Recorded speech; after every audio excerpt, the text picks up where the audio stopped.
तो जो सेकेंड हमारा two kingdom system of classification था उसकी ऑब्जेक्शंस थी, जिसकी वजह से उसको डिस्कार्ड कर दिया गया था।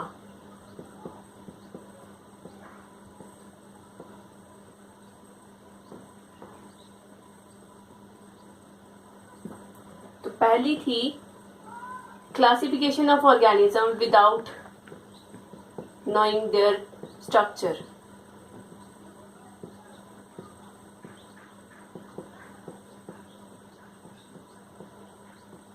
क्योंकि उस टाइम पे माइक्रोस्कोप डिस्कवर नहीं हुए थे और उनकी क्लासिफिकेशन कर दी थी ऑर्गेनिजम्स की, तो जिसकी वजह से हम इस क्लासिफिकेशन सिस्टम को इतना अच्छा नहीं मानते।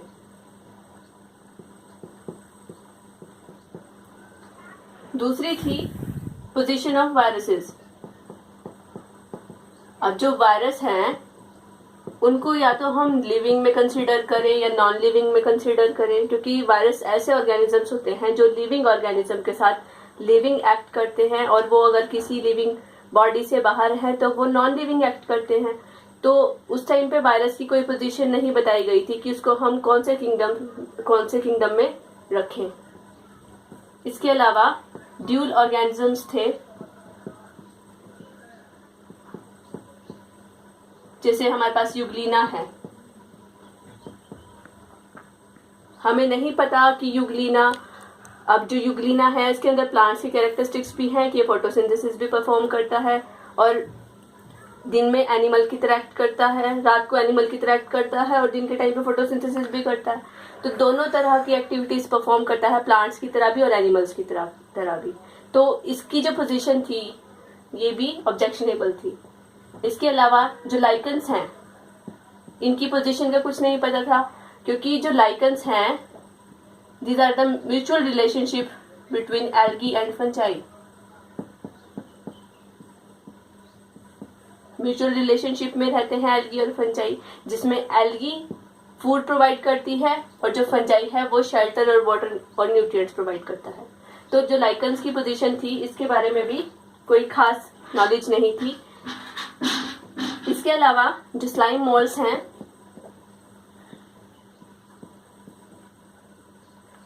इनकी पोजीशन भी ऑब्जेक्शनेबल थी, क्योंकि इनके अंदर सेल वॉल नहीं एग्जिस्ट करती वेजिटेटिव फेज में, और जो रिप्रोडक्टिव फेज है उसके अंदर सेल डेवलप हो जाती है, जो कि प्लांट्स का कैरेक्टरिस्टिक है।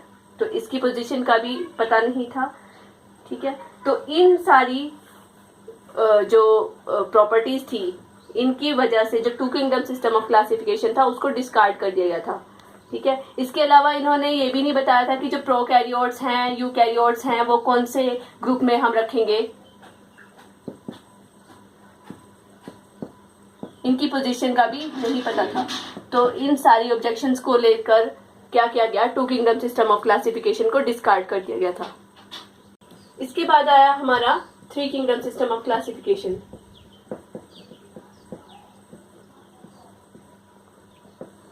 जो हमारा टू किंगडम सिस्टम था वो 1758 में दिया था।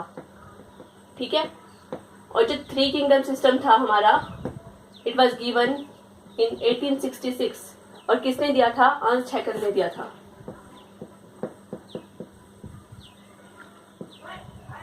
ठीक है, इन्होंने 3 किंगडम बनाए। कौन कौन से, kingdom Plantae, kingdom Animalia,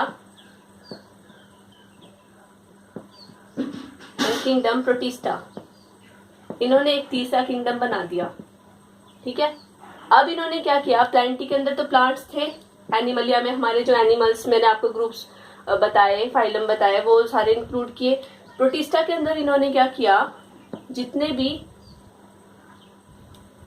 unicellular organisms थे उनको डाल दिया। अब यूनिसेलुलर में प्रोकैरियोट्स भी हैं और यूकैरियोट्स भी हैं। ठीक है, प्रोकैरियोट्स और यूकैरियोट्स ये एक टर्म दी थी डॉर्टी ने।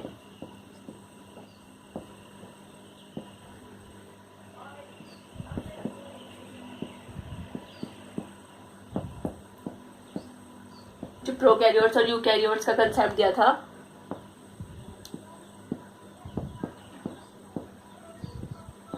डॉट टी नहीं दिया था। प्रोकैरियोट्स क्या होते हैं, नाम से ही क्लियर है, प्रोकैरियोट्स, प्रो मैंने इनिशियल, जो कैरियो है ये वर्ड डिराइव किया गया है कैरियन से, विच मीन न्यूक्लियस।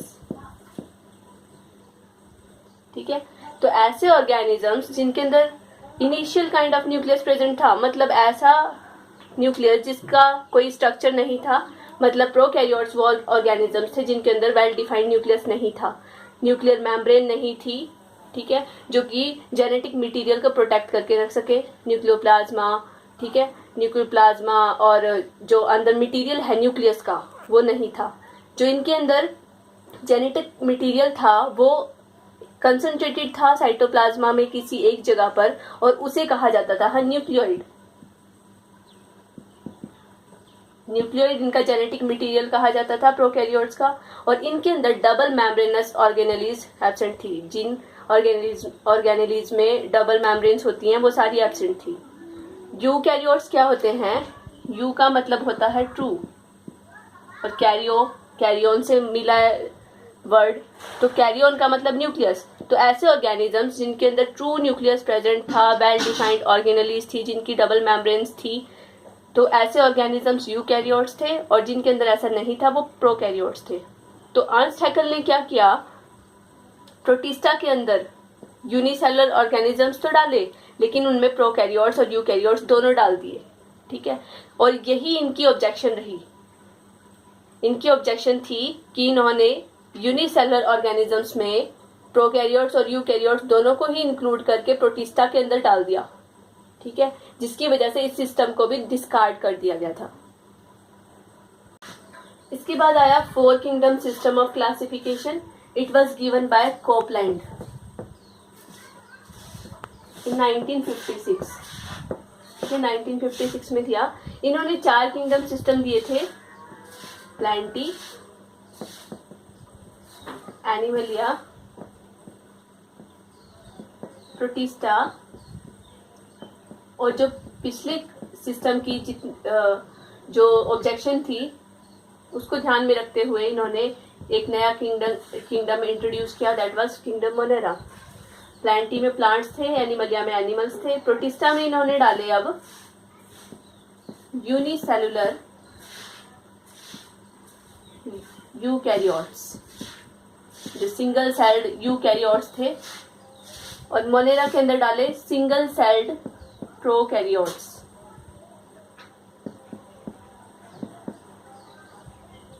ठीक है, तो पिछले सिस्टम की ऑब्जेक्शन को इन्होंने यहाँ पे रिमूव कर दिया, और यहाँ पे इन्होंने 4 किंगडम इंट्रोड्यूस करे। इसके बावजूद भी ये सिस्टम नहीं चला, इसको डिस्कार्ड कर दिया गया। क्यों किया, इसकी ऑब्जेक्शन थी, वो थी पोजीशन ऑफ फंजाई।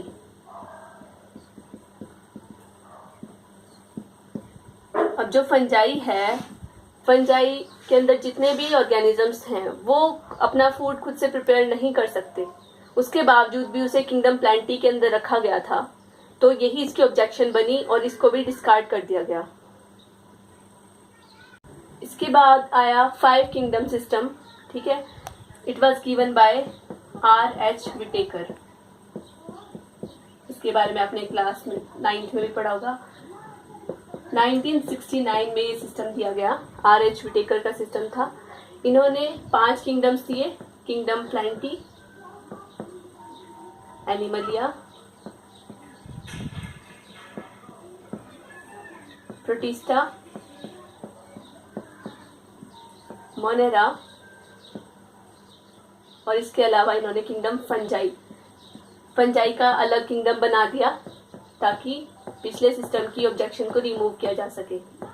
और जो ये सिस्टम है ये मोस्ट एक्सेप्टेबल सिस्टम है और इसी को हम स्टडी करते हैं। ठीक है, इसके बाद एक और सिस्टम आया था, that was given by Carl Woese. Carl Woese का सिस्टम था। इन्होंने 3 डोमेन्स दिए।